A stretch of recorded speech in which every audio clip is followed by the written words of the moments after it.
Hey guys, I have a Toyota engine here. It's out of a 1984 Toyota Tercel. It's a 1.5 liter 3A engine. So the engine's been sitting for about 10 years. It was on the ground, but it had a little shelter over top of it. Now I want to see if it'll fire up. I've hooked up a fuel tank, a radiator, and all the electrical that I'm going to be using. So later on in the video, I'll show some of the prep work to get the engine running. I'm going to take the air cleaner off because it makes it easier to try to fire this thing up so you can get to the throttle valve. So the boat tank over there, it has a primer on it, so I'm primed up, and I don't know if the accelerator pump's working. Give it a couple pumps. Okay, so I'll switch it on, and let's try to fire it up.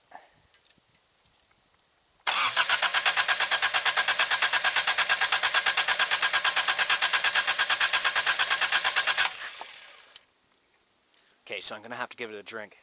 I'm just going to put a little fuel into the float bowl, and it's going to get a drink. While I'm doing this, let's try it again. On.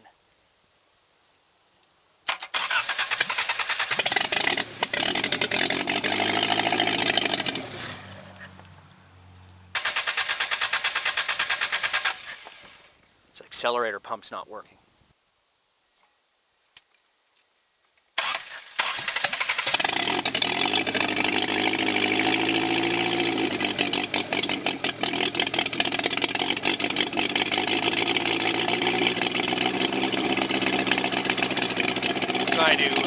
I put a rag over top to try to get the carburetor to suck the dirt or whatever.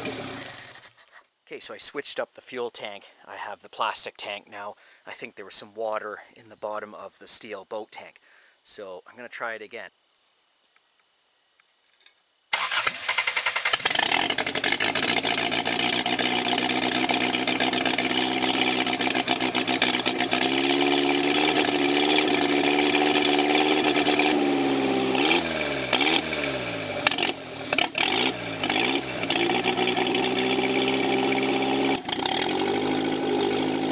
Might be a vacuum line off somewhere.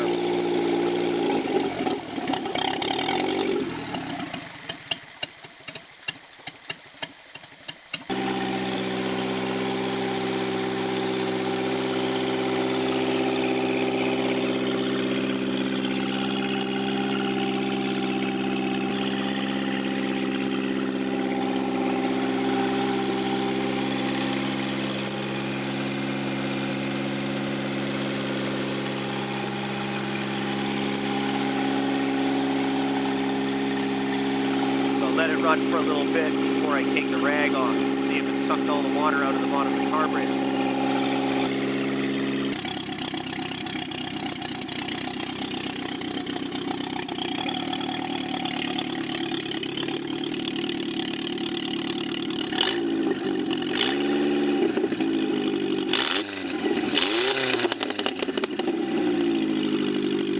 Sort of idling now.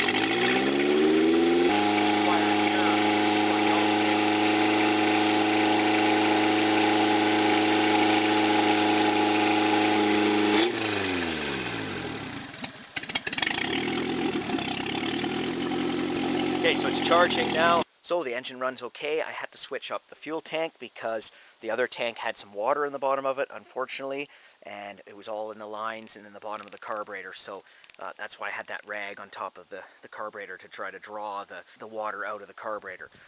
So the rest of the video, I'm just going to show you some of the prep work on getting the engine running. If you're interested. I have the engine off the transmission because it's a lot lighter to move it around, so I have to put it back onto the transmission.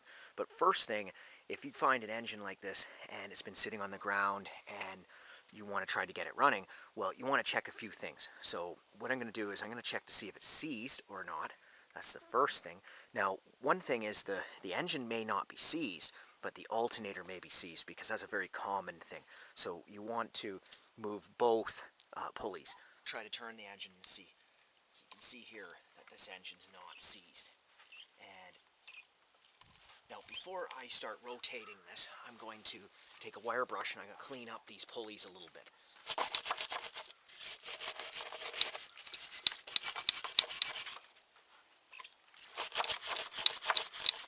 So obviously check the oil, and you can see there's lots of oil. The oil's not too bad, but you should change the oil and filter before starting it. The transmission and starter are back on, and I'm just going to remove the air cleaner here. So let's see if the carburetor is seized up. No, it's okay, but it's not returning, so it needs to be sprayed down. So we'll get some spray lube here and spray into where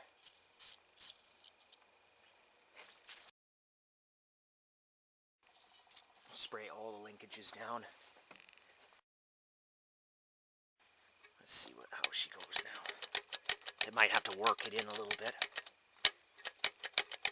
So the choke valve is seized too, so we're going to have to free that up.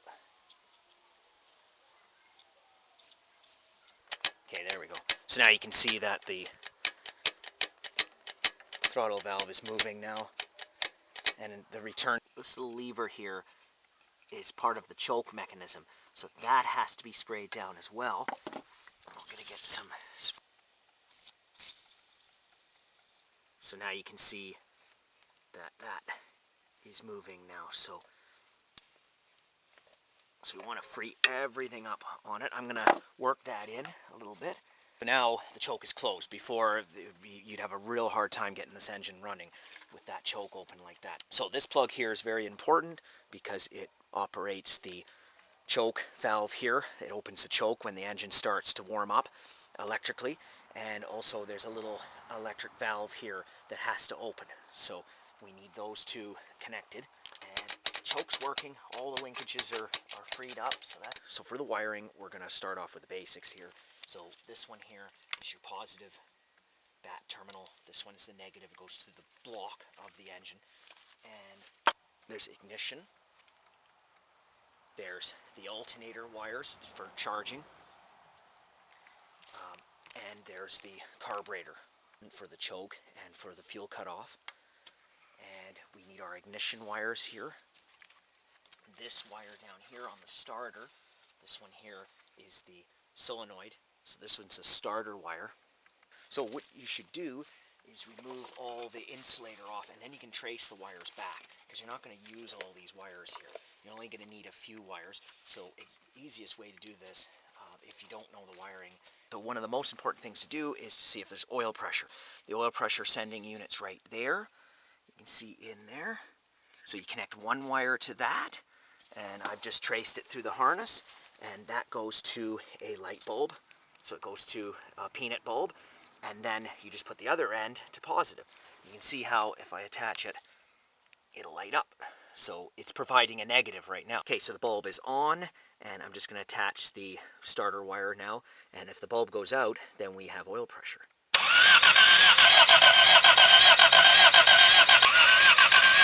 Bulb's out.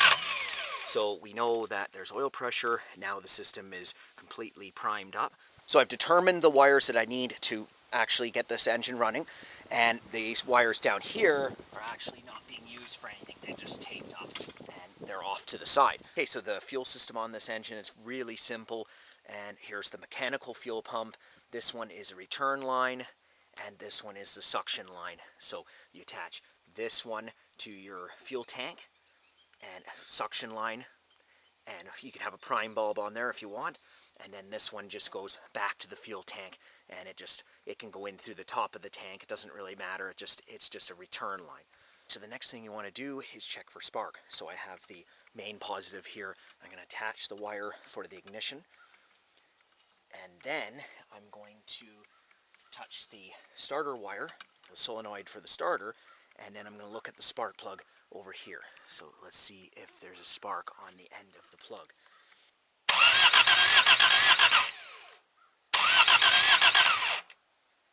So that was the 1.5 liter 3A engine, and thank you for watching.